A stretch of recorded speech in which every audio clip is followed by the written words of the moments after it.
So what I'm going to show you now is our step-by-step approach to creating your outline. So I'm going to go through all of the steps, and then in the other topics we're going to look at how we actually get right down to the nitty-gritty of everything. So book outline is something that's going to help you organise your book. It's the structure and it looks at the big picture. And your book, as you go through the outline, will reveal itself. You will see things coming into the forefront of your mind. It's your recipe. Your outline is a set of ingredients that go to make the recipe of your book. Now, whatever you do in this stage, you treat it as a starting point, because you may well come back and just keep tweaking and changing your outline. But the great thing about outlines is it makes it so much easier for you to write your book, because basically what you're doing is you're chunking, first of all, you're chunking your book into chapters, and then you're chunking each of the chapters down and finding a format for you to work to. And one of the things that, gets people into a bit of overwhelm is when they look at this great big book and they think, oh my goodness me, I can't write all of that. Well, the great thing is if you chunk it all down, then you've only got little bits and pieces to write, and the little bits and pieces go to make up the whole. So it's all about removing the stress and making it easy. Now, before you start, it's a great idea for you to go back to your ideas wall, review any other exercises you've done, like the timelines and turning points, review your heart spot, and really be clear that you have that one big idea, and hold somewhere in the front of your mind, or create a poster where you can put up and see it, what is the purpose of your book. And it's just about reminding yourself of that journey you've come on to this point to actually flesh out this fantastic idea you've got for bringing your book to life. Now, the first thing is choosing how you're going to outline, and you can use a number of different ways, and I'm going to show you a couple of different ways to do it. My favourite, and the one that I highly recommend, is something called Walk the Line, but you could use one or several in combination. But it's about remembering what, how you like to work and flexing your style.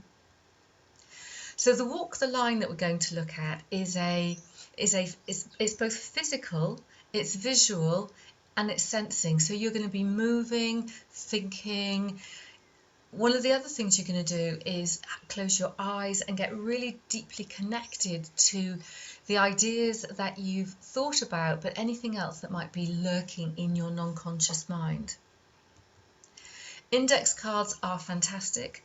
They're the kind of things that, you could be sitting tucked up in bed and scribbling on and moving things around, and then sticking them on some kind of cork board so that you can see them, and adding notes and various bits and pieces. So it's another really, really good way of getting to an outline.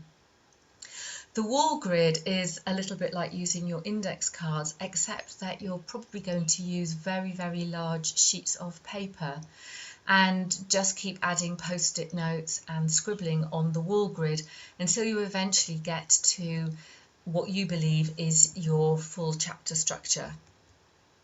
Mind mapping, so you can go straight to a computer-based mind mapping tool, or you can do it with a lovely great big roll of brown paper and coloured pens and just lose yourself in that scribbling process.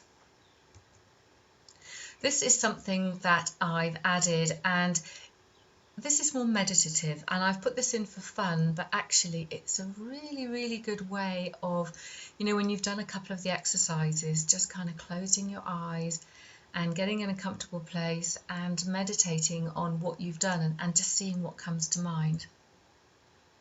When you've done your outline, often it's a little bit of a mess, and it's about collating everything together, putting it into some kind of order and starting to make sense of it.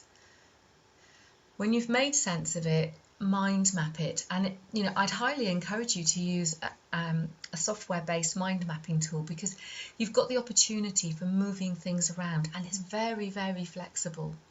So when you've done the sort out of a brainstorm, just after all of these stages, it's leave it and reflecting. When you've sorted out the brainstorm, you're going to create a very draft and loose written outline, and you're going to be using a chapter framework called the what, the why, the how and the what if, and it's lovely because it really helps to just bring together what, why and how and what if each of your chapters is about. Once you've done that, we're going to drill deeper with the questions, key messages and call to actions. After that, we're going to create chapter titles, and this is about making sure that our chapter titles are inviting and let the reader know what the book is actually about. We're going to expand on the chapter framework that you've previously looked at and find something that really works for you. So we're going to look at how to structure and make the framework flow and make it easier for you to write your book. The knowledge audit is about finding out what content you have, what you need to research and what needs to be written from scratch. Once you've done all that, we're going to make sure that the framework and the outline that you've chosen actually works for you, and then you're going to bring it all together and you are almost ready to write, and you're going to create some visual aids that are going to keep you on track as you write each chapter. Now, you may get stuck, and one of the things that I would say is, as we're going through the structure, the step-by-step outline process, when you get to the end or you get some part way through it and feel a little bit stuck, my suggestion is stop and create it as if it were a workshop. Prepare something like a PowerPoint or some other kind of presentation, and then video yourself delivering the presentation and then going back through the steps. It's all about finding a way that works for you.